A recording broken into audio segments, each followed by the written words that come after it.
Yeah, can you hear me? I can. I Oh, can. hold on. Not plugged in. Oh, so namaste. Nice to see you again. Nice to see you.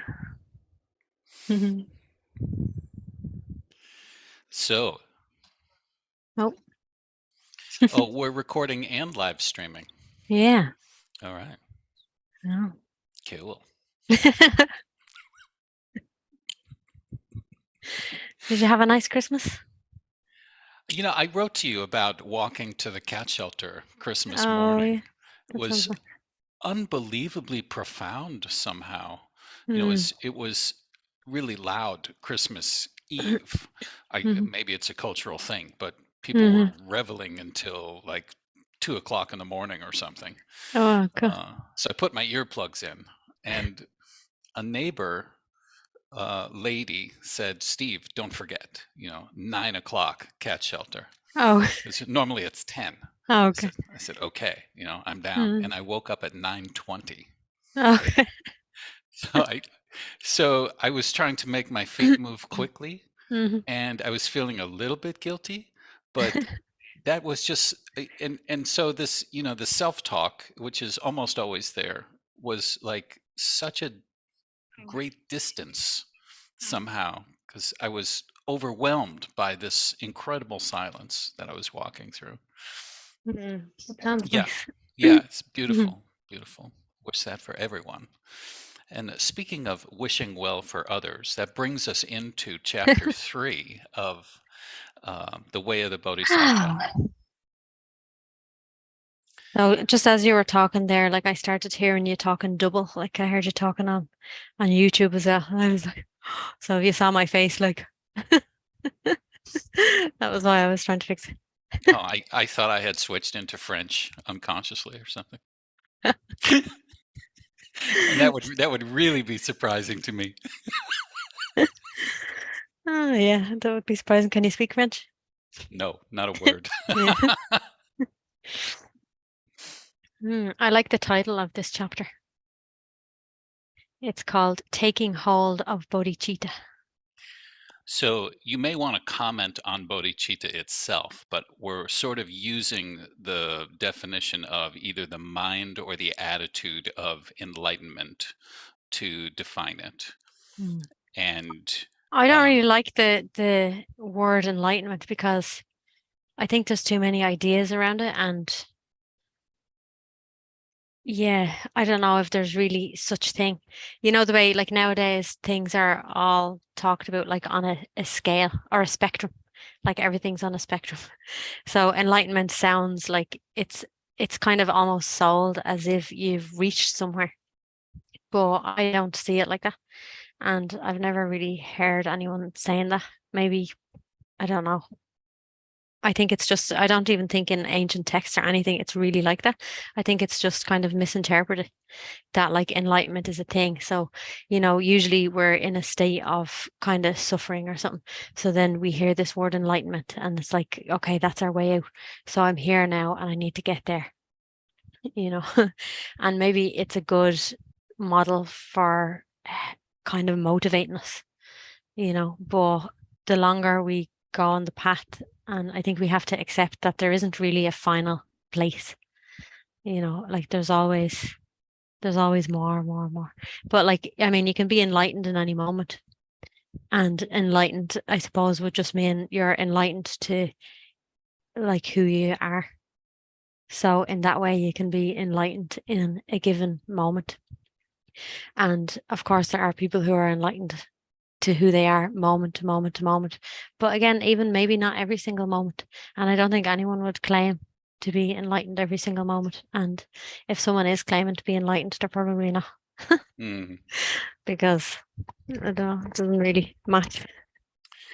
these are notes to Shantideva from Shantideva. So he's writing notes to himself for his own path. Yeah. And he's saying, okay, what does this look like, this attitude or Yeah. perspective, and he's describing it here as having sort of taking hold of it, as the title calls out. Mm, I wanted to mention that from the last chapter, it's called Confession, mm, and he's very much confessing having sort of strayed or behaved incorrectly, mm, or not in the best interests of others or himself for that matter. And his confession is not a request for forgiveness, it's more of a request for help. So mm, he's asking uh, various characters and the Buddhas of history and the mm. present and future for assistance Yeah. and support rather than for them to forgive him. Yeah. So I I love wanted to that chapter as well. Like it was saying, beautiful. like That's I just remember kind of like I'm a sinner and all, like please help me. yeah, yeah, It's like it doesn't sound. It depends on what maybe perspective you hear it from as well, as yeah. to how it feels. But didn't we say as well, Bodhichitta is someone, or is that a bodhisattva? So I'm not very familiar with the terms, but bodhicitta is like serving, or is bodhicitta is like where you serve from, is it? It probably more the latter. Yeah. Like where you serve from. Mm, Oh, yeah. okay.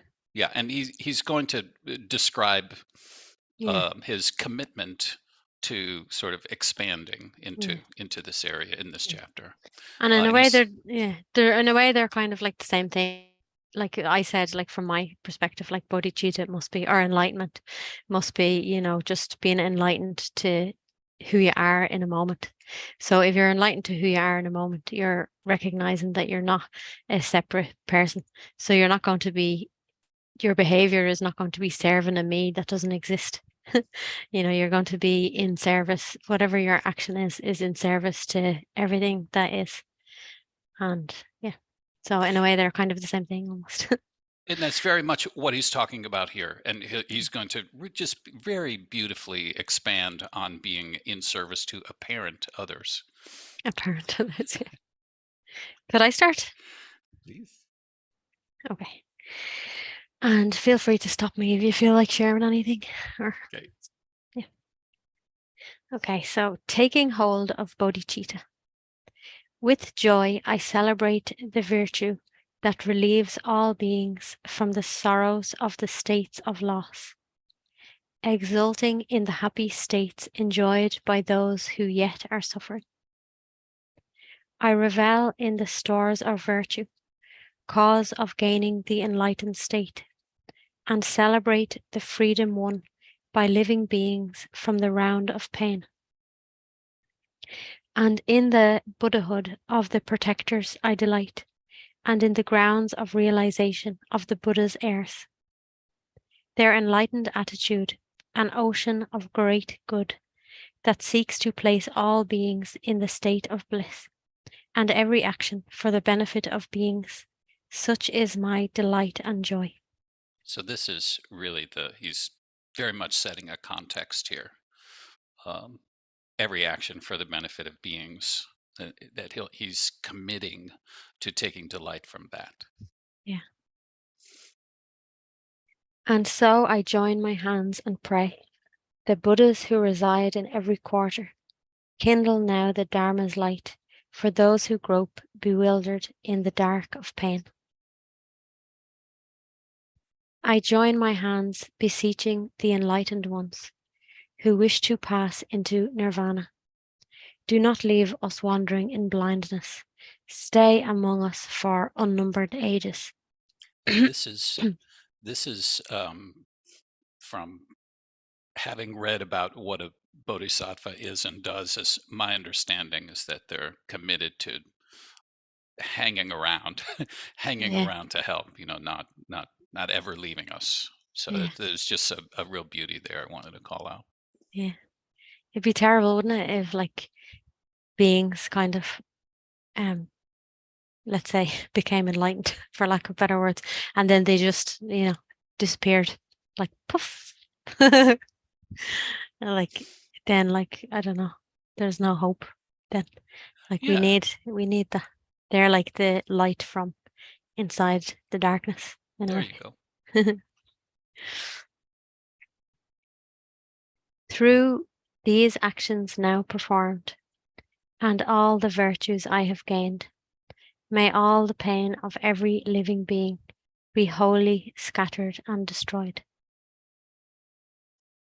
For all those ailing in the world, until their every sickness has been healed, may I myself become for them the doctor, nurse, the medicine itself. Raining down a flood of food and drink, may I dispel the ills of thirst and famine. And in the eons marked by scarcity and want, may I myself appear as drink and sustenance. For sentient beings, poor and destitute, may I become a treasure ever plentiful, and lie before them closely in their reach, a varied source of all that they might need. My body thus, and all my goods besides, and all my merits gained and to be gained, I give them all and do not count the cost, to bring about the benefit of beings. Nirvana is attained by giving all. Nirvana is the object of my striving, and all must be surrendered in a single instant. Therefore, it is best to give it all to others. And seems to me he's talking about having to give everything up at some point, right? Body, reputation, Yeah. experiences. Yeah. So when I read this, there's a kind of like sub thing going on. And the sub thing is like what use is this to somebody who's listening to it? You know, like what can they get from these words? How should they listen to the words? You know, so I mean, there's not one right answer, but what's coming here is like, how would these be useful here? You know, so these words have to be my prayer as well. So these words are his prayer, you know, so they have to become my prayer. It's not that I have to look in this, you know, like and start kind of interpreting the words and imagining food falling from the sky and all, you know, because and even like you could interpret it, you know, like maybe I should go out and feed people, all this kind of thing. And of course, there's nothing wrong with that and helping in any way we can. But I feel like the most help that I can get from this is for this to become my prayer. And of course, it doesn't have to be the exact same words, but the essence of this. So the essence of this is that like he's really just offering himself up. He's saying like, I want this whole being, everything that's here is to be for serving the suffering of others. And that's kind of what this is, isn't it? The way of the Bodhisattva. Like if our meeting is for anything, and if this book is for anything, it's supposed to be that it's like a way to follow. So we can then become as a Bodhisattva, which means to not live for like ourselves as a separate individual, because that in itself is suffering. So the opposite to that, it sounds like a big fancy word, you know, we don't have to use those words. That's you know, it sounds, because it's a word that's not really in our just natural language every day, it can sound like it's something for someone else. It's for a monk or something who lives in Tibet or who lives Oh, in the well, Himalayas or something. that's too bad. I was Yeah. hoping to feel important and, Yeah. wise and mysterious by Mm. using that term. Yeah, and it could be also that it could be like a spiritual ego type of thing. Yes, I am now a bodhisattva. But I'm just saying that we don't need to use these. It's okay if they speak to us, but like it doesn't have to be. It's just that in our heart, what we want is to live to remove suffering from the world. And really, it's because we see that there's no need for it. Because if we believe in suffering, then of course, how can we remove it from the world? Like if we ourselves are suffering, then we're going to imagine or believe that there's a place for it or that it's needed or something. But if we look inside ourselves and see that all the suffering that has been or that plays is really just kind of ideas and false ideas about who we are, and we see that who we really are is light, and all of that suffering just comes from let's say a false idea or something. So of course, if we see that in ourselves, we know that it's the same for everybody. So it's not that you're taking something real away from people. It's that we just want to, we kind of understand that it's I don't know the words, but that really like everyone should and could and has the ability to experience the light of who they are. And of course we want to extend that. Like it's the most natural thing, and there's no reason or need for anybody to suffer. And yeah, that should be our prayer. Hmm. So is what you're saying essentially that suffering isn't real?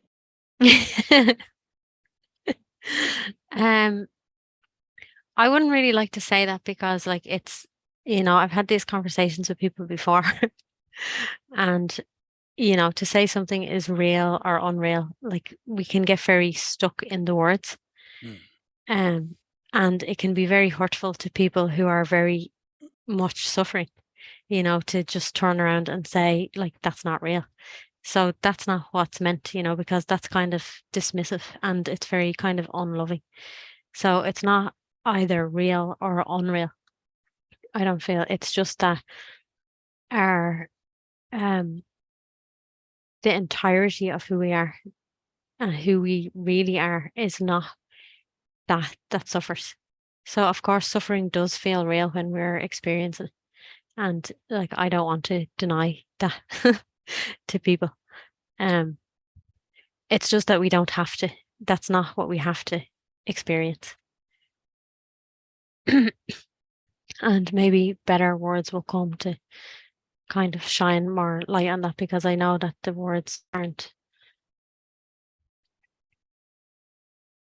I don't know, words are hard to to describe. Well, Like, there's something there about belief. Yeah. yeah, like there are those that say that, that suffering is not real, but I don't want to be one that just says that like that. Although I could say it in a minute, like I probably said it a minute ago. um, But you're underlining that it's dismissive, just to have a throw I a feel blanket over it. I feel it's kind of dismissive because in a way, like our experience of being human, everything here is an experience. But this is the point really, is that who we are is beyond experience. So it's beyond all the experience. So life as we know it, like to be a human walking on the earth, we experience suffering. So we'll say that's something bad, let's say. And we also experience pleasure, which is something good. So we experience bad and good, and they kind of counteract each other. And maybe some people suffer more than others, and some people have more pleasure than others. It goes like that. But also, just all of that is an experience, but there's something that's much more, um, I don't know, just let's say far greater. There's something far greater than experiences, and it's something much more lasting than this short time. Like even if we live 100 years, it's considered a long lifetime. But that's kind of really just very short in infinity. Like Mm. what's 100 years to infinity? Nothing. So like experience, still don't want to dismiss it. And I feel like that which is beyond experience can somehow come into experience as well. And it's right here in the middle of experience also. But it's just that we give so much weight to this experience that we suffer from it then. Mm. And just that we don't need to. And it's not really that it will be different. So maybe everything, the things that we usually suffer from, maybe those things will still be there, but we don't experience them so much as suffering because we know there's something far greater. And the experience maybe is still the same. Like, if someone, let's say, pinches, this it doesn't even hurt, but like, let's say, like, if there were something, let's just imagine a pinch. If I do it like tight, so I could suffer from this. Or if somebody else does it to me, maybe I'd be more likely to suffer as an apparent other does it to me. I'd be likely to suffer if they pinch it. But maybe because my focus is not purely on this, my focus is on what's beyond experience, the feeling will still be the same, but because I'm not just like tuned into this one thing. So I'm also aware of something far greater, even if you don't even include beyond experience, even if I'm just aware of the sounds in the room. Like, I don't know if you can hear, but there's the sound of birds outside and the feeling of air and just the sense of being in the room. So even that is far greater than just this one thing. So I'm much less likely to suffer, but it will still be there. Maybe it's still there. So maybe the story and the life story perhaps could still be the same, but often not, to be honest, because often we're creating. I know this is kind of it's like you could get into a big debate about this, but like often we're kind of creating our own suffering, or a lot of it. Like maybe like 90% of our suffering we're creating ourselves because we're gone into stories in our minds. Some of the things we might not create, like maybe something that just is destined to happen, you know, which we may suffer from. So some of the things maybe we're not, but also even those things, we don't have to suffer from them. They might be a bad experience because there's always going to be good and bad experiences, but we don't necessarily have to suffer bad experiences. So I don't know if that answers. No, I think it's important to look at Yeah, suffering as such. And um, I maybe a little bit um, I have been a little bit dismissive about it. Oh, that's not real. yeah, Just a little harsher about it than maybe yeah, I really need to be. yeah. See, because there is a perspective that you can look upon things that happen, like suffering, let's say, and say it's not real. There is that perspective. But I don't think when we're talking in this world, so this voice is in this world of suffering and good and bad and experience. So I don't think it's really helpful, really, to speak about what's in a too extreme of a way, what's beyond this world and completely be dismissive of it. I don't feel like it's loving Mhm. or um understanding or gentle or soft. It's just not how I want to be in the world. There are those that will express like that, and I don't think they're wrong or anything. It's just I don't want to express like that. Mm, And I think, I don't know, this expression is more about like I feel like I'm drawn towards being loving mm, somehow. And I find it more loving, just through like it's through what comes to you as well, isn't it? So I've had that reflection where I met up with someone for once a week, every week for like 3 weeks, having these kind of conversations. And so it's this particular person I'm thinking of, and I used to say things like that, like like it's not real, and she kind of pulled me up on it, and I understood, like, yeah, like maybe it's not really a good way to express like and how it can feel. And also I've seen, to be in satsang, I've been in satsang for maybe like 10 years. So like there's teachers and then there's students, and then there's always students that come and go. And sometimes the teacher can seem to be a bit like dismissive, and the students then pull back because like they're not understood. Whereas I think there are more like understanding ways. But I mean, no one's ever going to get it right as well. I don't know. We just do the best we can. yeah, and I know we're dwelling on suffering quite a little bit, and I think how we how it's we important to, yeah, and how we address it. So yeah, there's something about believing, and you've talked a lot yeah, about this mm, actually. And so some unfortunate circumstance or some amount of pain, somehow taking it as real, um, and somehow identifying with it.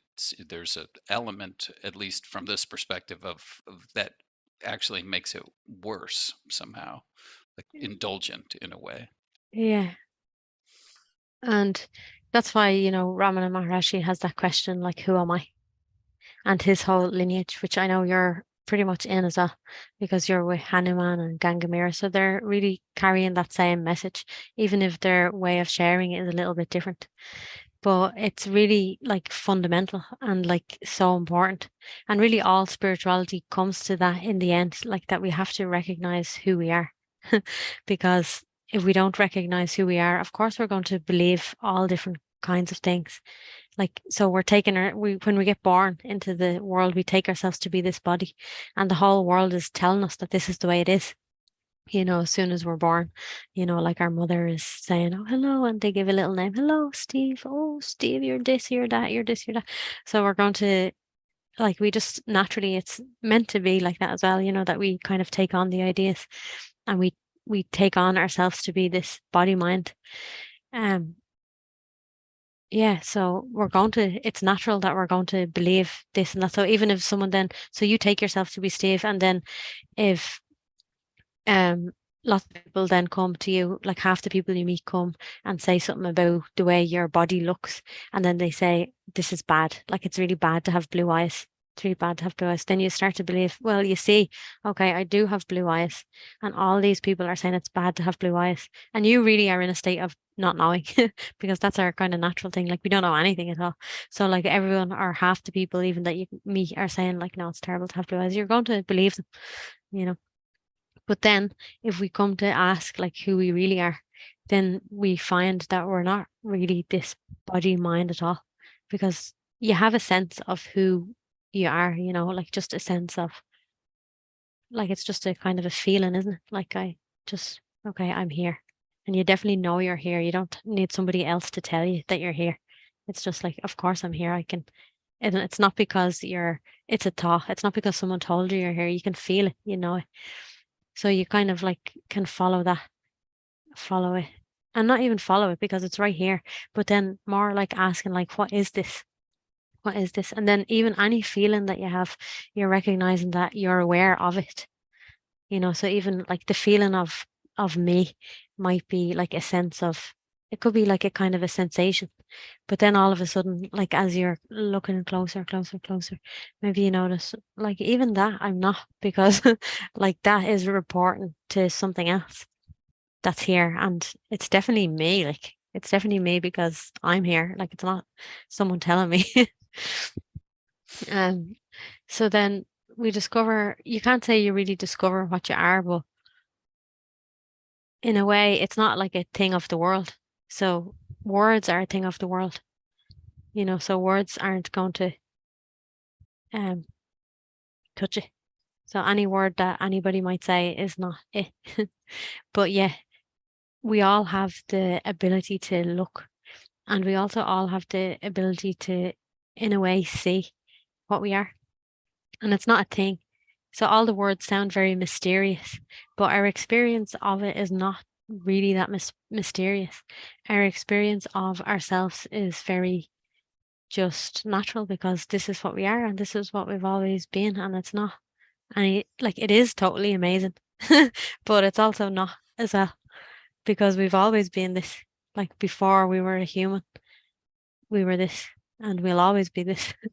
Well, I can say after years of carefully focused research that I exist.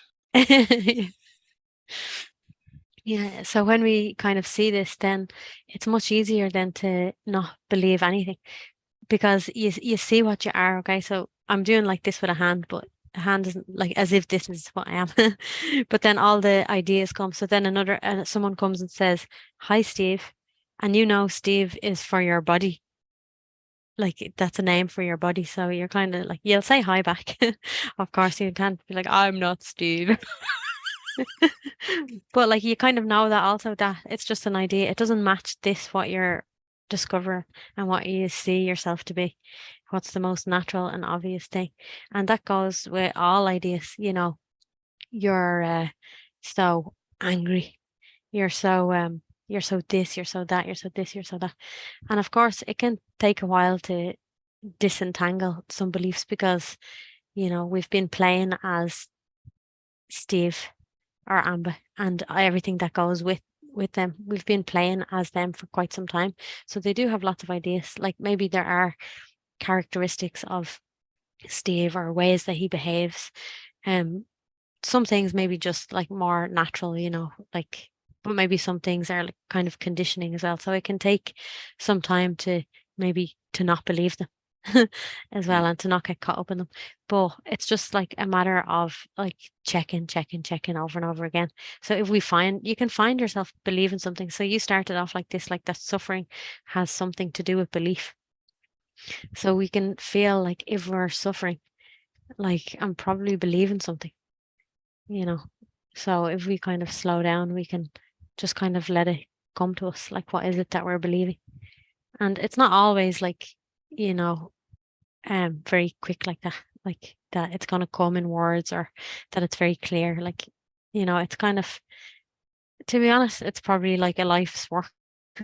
Like it's like we're doing it all the time. So sometimes it can be slow, sometimes it's just like sensations, but if we're curious and we kind of we deeply, deeply, deeply know that we're not anything that appears, then we're not afraid to be curious and look at it. So it might not be that the belief like pops up in neon lights straight away, but it's very apparent to us when we're suffering. We know when we're suffering. Even, it can be kind of subtle sometimes. Like it can be just there's a sense, somewhere in our being, that something is off. And it might be a very subtle thing. But if we're kind of really serious, you could say, about not buying into ideas and not living as if we are this thing, then we'll be kind of curious, like, what is this thing that's kind of trying to or seeming to be here and have a story, even if the story is not like on the front of your front page of what you're seeing, you can kind of feel it. It's like, so you won't be afraid to look. So then it's like maybe it takes a while, but then eventually it comes up and then you can say, oh, I've been believing that like I'm inadequate or something, or that like I'm not whole because I don't have a car or something. Or maybe it might not be as like that, or it could be more like if you're looking that deeply, it's probably more things to do with maybe relationships or something less kind of materialistic. It might start off more materialistic and then get more subtle, but more about kind of feelings and emotions and how we relate to people and the world. Well, this So, direction, this mhm, orientation that you're just describing by mhm, speaking to it mhm. is kind. Yeah, I hope so. And that's where Shantideva is trying to lead us and himself. Yeah, yeah. So, like, we can take Shanti Deva's words and make them our own, because some of these words, they do, we have to kind of feel the words in a way, like, and feel like the essence of what he's saying and how does that feel here, because our life and even our relationship with God and ourself and the truth and even our relationship with suffering or relationship with everything is going to be different than Shanti Deva's relationship was. But there is a common thing is that we can probably eventually at least see that, like, okay, suffering, I don't want that for myself or for anybody else. So he's at the stage now where maybe he does suffer, I don't know, a bit, but he's at the stage where he doesn't want anybody to suffer, so just kind of tuning into the essence of his words. And you don't have to come up with new words or something, but just like the essence and feel it. And then like maybe sometime it'll come out in a different way. Like for you, maybe it's coming out as like going to the cat shelter. You don't want those little cats to suffer. So it's like I'm gonna go and like, I don't know, clean their wounds, give them some milk or whatever you do for the cats. So it's just like you probably didn't really think about it. It's just a kind of it just happens like naturally out of your being. And it might not always be such an obvious thing as that, like maybe it's just when you go to the supermarket and maybe the cash register. What's the person who works at the cash register called? The cashier. Cashier. Okay, yeah, so maybe the cashier is in like a bad mood or something and they're upset about something or whatever. So they're not treating the customers nice. But then you're just like you extend your kindness. So instead of like reacting, you just like, oh, it's okay, kind of. I don't know, you might just smile at them or you don't respond to the way they're behaving. And just like maybe that touches them because maybe all the five customers before have been like, oh, so rude or something. Like we don't know how it's going to look, really, is the point. Hmm. We really should rage because I can just keep talking too much. So. Do you know where we are? I think either 13 or 14. Okay, 13. I think 13. Okay. This body I have now resigned to serve the pleasure of all living beings. So even to read that and even like imagine that they're your words, I think even if they're not yet your words, because that's what this is. It's like getting into the spirit of Shantideva and the spirit of what it is to be a bodhisattva. Oh, it's So, presidential. yeah, so to just like even as you hear the words and like as I read the words, I feel like they're my words, you know. So also for anyone who might be listening, to just feel like they're your words, and really that's enough. Even if there's a voice saying, no, but they're not my words. Like, because there's a part of you for which they are your words also. This body I have now resigned to serve the pleasure of all living beings. Let them ever kill, despise, and beat it, using it according to their wish. And though they treat it like a toy, or make of it the butt of every mockery, my body has been given up to them. Why should I make so much of it? And so let beings do to me whatever does not bring them injury. Whenever they may think of me, let this not fail to bring them benefit. And if in my regard they have a thought of anger or respect, may these states always be the cause whereby their good and wishes are fulfilled. All those who slight me to my face, or do to me some other evil, even if they blame or slander me, may they attain the fortune of enlightenment. May I be a guard for those who are protectorless, a guide for those who journey on the road, for those who wish to cross the water. May I be a boat, a raft, a bridge. May I be an isle for those who yearn for land, a lamp for those who long for light, for all who need a resting place, a bed, for those who need a servant. May I be their slave.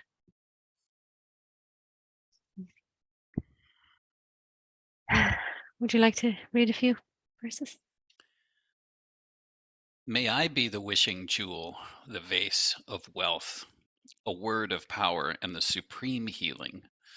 May I be the tree of miracles for every being, the abundant cow. Just like the earth and space itself, and all the other mighty elements for boundless multitudes of beings, may I always be the ground of life, the source of varied sustenance.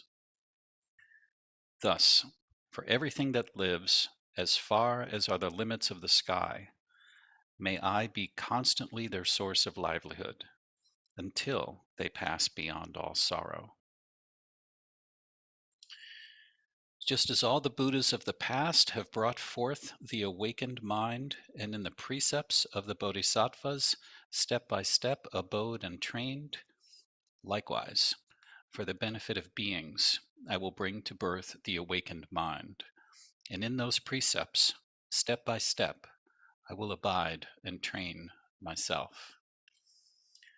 So the introduction called out the last two verses as a bit of a more formal bodhisattva vow.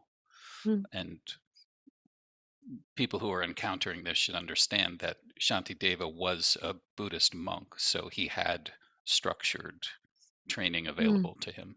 mm, Those who thus with clear intelligence take hold of the awakened mind with bright and lucid joy, that they may now increase what they have gained, should lift their hearts with praises such as these. Today my life has given fruit. This human state has now been well assumed. Today I take my birth in Buddha's line and have become the Buddha's child and heir. Oh, that's a mm. refreshing perspective. Yeah. In every way, then, I will undertake activities befitting such a rank, and I will do no act to mar or compromise this high and faultless lineage. For I am like a blind man who has found a precious gem inside a heap of dust. For so it is, by some strange chance, that Bodhichitta has been born in me. Mm. This is the supreme draught of immortality that slays the Lord of Death, the slaughterer of beings, the rich, unfailing treasure mine to heal the poverty of wanderers. It is the sovereign remedy that perfectly allays all maladies. It is the tree that gives relief to those who wander wearily the pathways of existence. It is the universal bridge that saves all wandering beings from the states of loss, the rising moon of the enlightened mind that soothes the sorrows born of the afflictions. It is the mighty sun that utterly dispels the misty ignorance of wandering beings, the creamery butter, rich and full, that's churned from milk of holy teaching. Living beings, wayfarers upon life's paths who wish to taste the riches of contentment, here before you is the supreme bliss. Here, O ceaseless travelers, is your fulfillment. And so today, within the sight of all protectors, I summon beings, calling them to Buddhahood. And, till that state is reached, to every earthly joy, may gods and demigods and all the rest rejoice. Mm.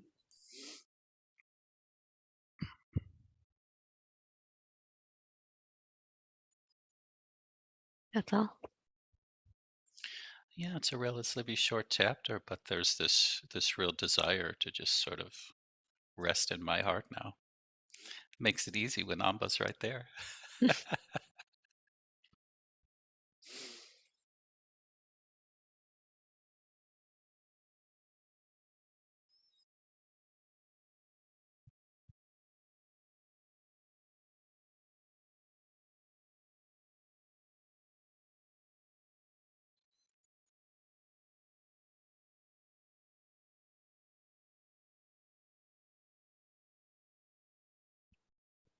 So, do you think somebody here in this chapter, what kind of questions do you think they might have? Well, um, the how do I? There's something for me to do here. Mm. How do I assume this attitude or state of mind? Mm. There's a desire, a willingness. I It feel seems like, attractive. yeah, like in a way, there isn't an only way. But like, I feel like saying the only way is, but that's not necessarily true. But right now, this is what I feel like saying.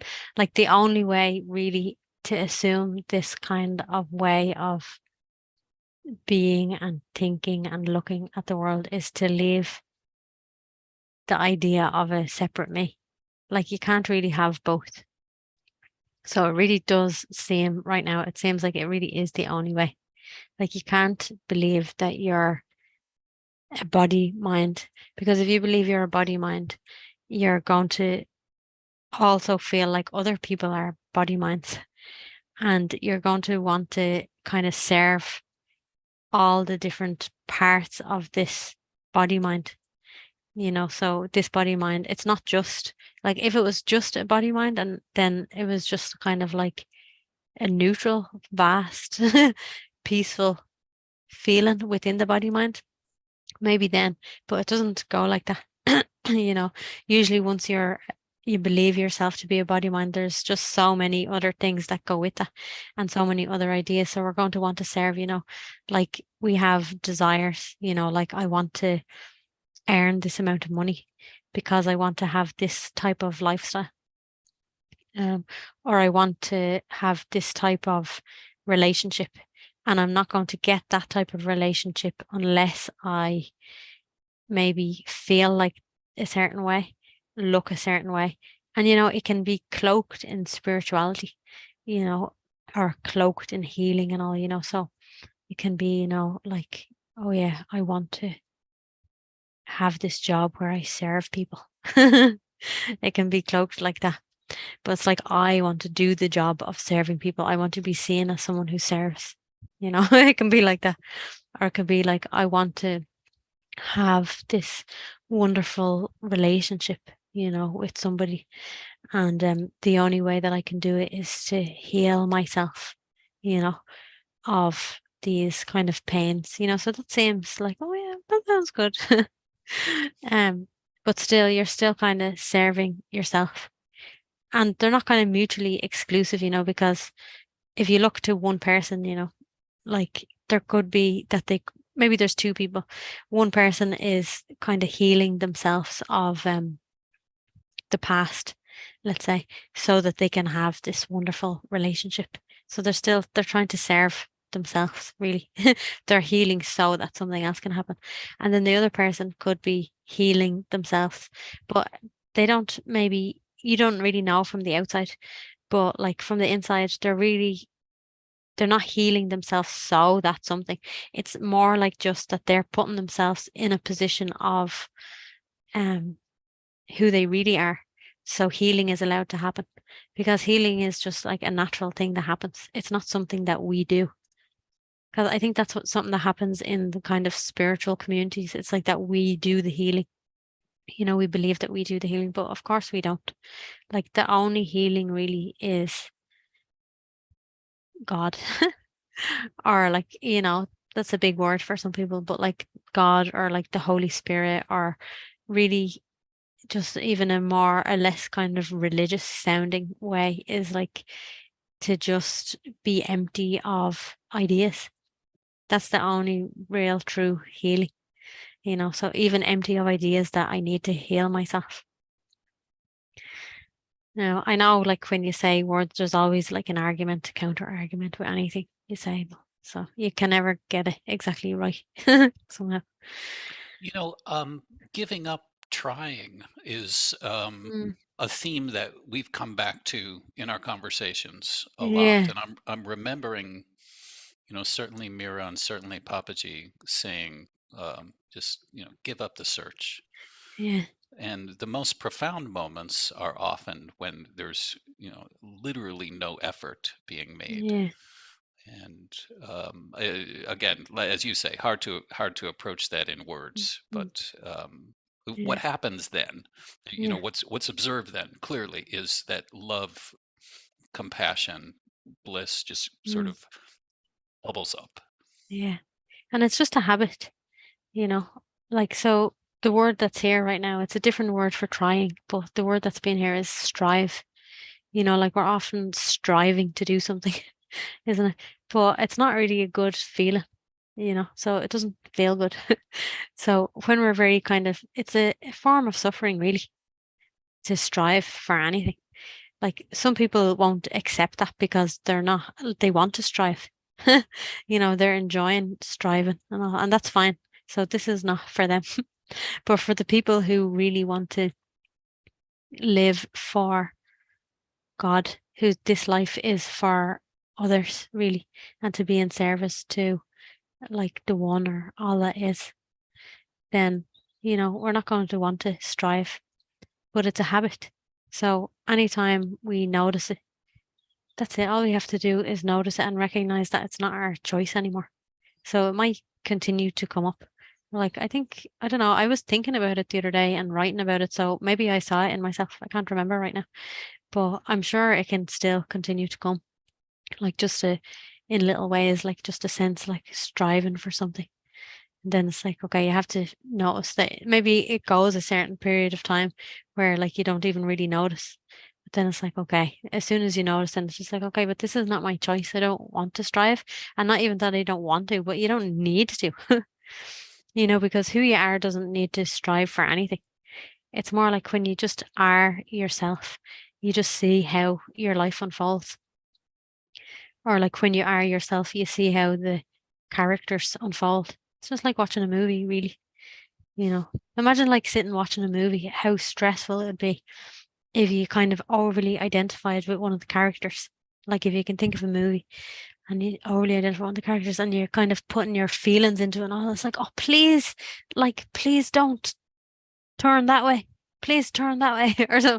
And you're already, so that's really how it is, We're looking into this kind of life, we're kind of overly identified with one particular character and we're getting all like caught up like emotionally and like just energetically. Whereas just like all that's asked is like yeah, to not strive or not try so much and just kind of relax into the truth of who you are, really, isn't it? And then it's like, you don't What need an to strive. incredible sense of ease and joy comes with that. And Yeah, it's definitely not every day here, but yeah, but the few moments that it is are really, I would say, profound.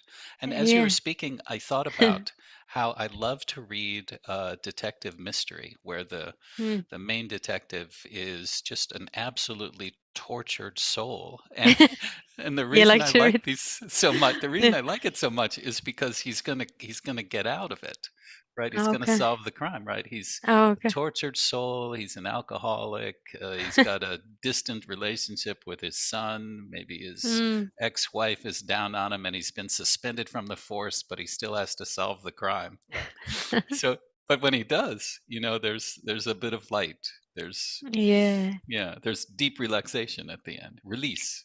yeah, and it's a really good example as well. Like just when he solves the crime, so he lets go of all that, like the energy and effort that he's been putting on solving the crime, and then it's just like, but like if he didn't have to solve the crime to begin with, then he'd already be like, but like he feels like he has to solve the crime. It's fine. Well, But that's what life is, isn't it? Like we play it, let's say, and we do it and we engage with it in a personal way as long as we need to, or as long as, I don't know, until we can't do it anymore. Yeah, I don't think it's wrong to do it. Like I think it's kind of natural and it's a part of, just kind of what's meant to be in a way for reasons beyond our knowing. But like I think it's very natural also to then be like, okay, oh, that's enough now. And like you say, I like how you keep bringing it back to like just how good it feels, and you can't make that. And it's just like when you stop trying and you're just here now, like it's like that is love and joy and contentment just kind of bubbles up out of your heart. And there's nothing you can do to make that type of joy. It's just like it's such a relaxed kind of joy. There is other kinds of, well, to be honest, like people feel that kind of joy often in the sense when they read, just like your story, just like your detective story, when we have a desire or something, we want it. And then when we get it, then it's like, because you don't have to strive for it anymore.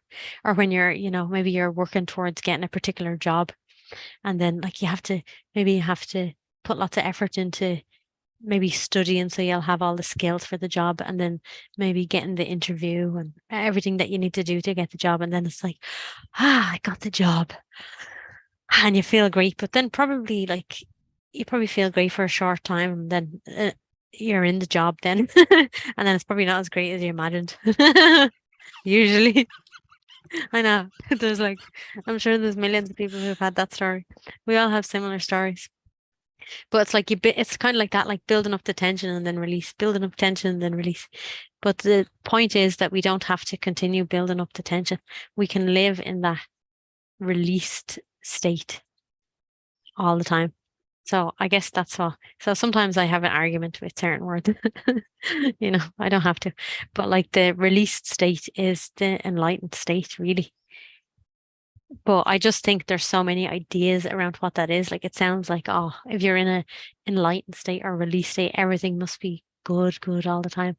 And maybe I don't know if you have that idea or not, because I've heard you saying sometimes, that well, it's not all love and joy all the time. But I don't think it is, for anybody. I don't think the enlightened state only has this love and joy all the time, because it's so natural we're also having a human experience. So it's natural for humans to feel everything. So I think more of a enlightened state is just being open to everything, to be honest. And so enlightenment can look like maybe the body is crying its eyes out, and maybe it's grieving even. Like maybe somebody you love dies, because that happens to all of us at some point. So we're going to grieve. Like the more we love, the more we'll grieve. But that doesn't mean that you're not enlightened or something just because you're grieving. It's like if you fully allow that experience, that's what enlightenment is. You're released into, like, I don't know why the word release there, but yeah, you're released into everything. The whole experience is allowed to flow. There's no resistance. You're not saying, no, I don't want this. Because if enlightenment was only like, I want the good and not the bad, I mean, I think that's just going into another form of suffering, to be Mm, honest. And you're still trying to keep something away. It's not really realistic in this world because there is good and bad. But I think we can graciously experience the bad. So like we started saying, like we don't suffer necessarily the bad. So even though there can probably be tremendous pain in certain things, like grief or something like that, there can be tremendous pain, but it's kind of understood simultaneously at the same time that it's I don't really want to say the word just, but it's an experience. And, there's a kind of an innate knowing that it's an experience that will pass, and to fully give yourself the experience as well, because it's part of life. Like it can be beautiful. Maybe even the really painful things can somehow be experienced as beautiful. Like we can experience everything in a kind of a gracious way. mm.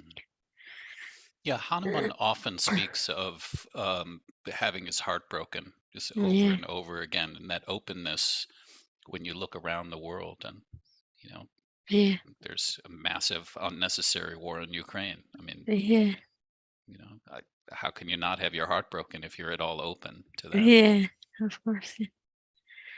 Mm. Yeah. Beautiful. Oh, oh. You've just touched your own heart.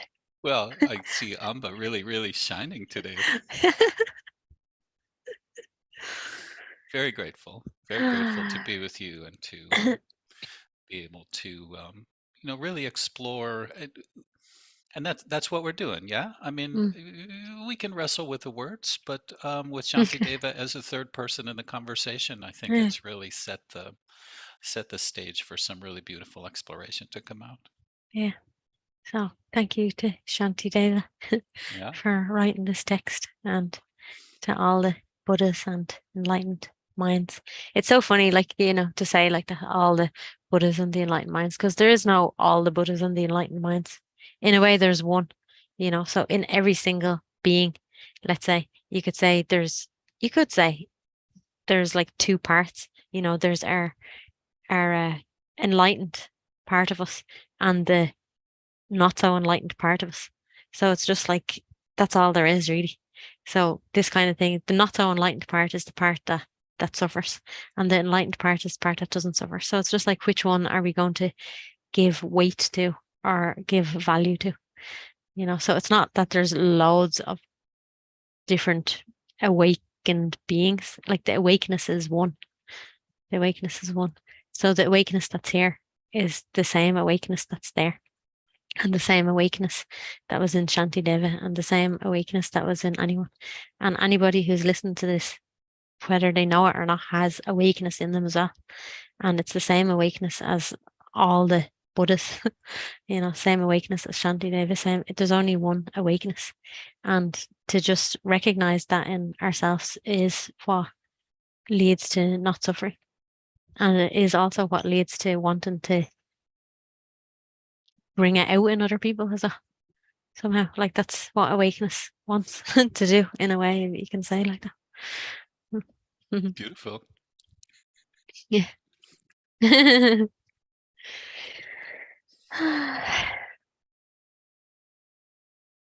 Thank you so much for your time and your presence and your being here with us. I appreciate it. Oh, my pleasure. Mm. Until next month. Until next time. Bye bye.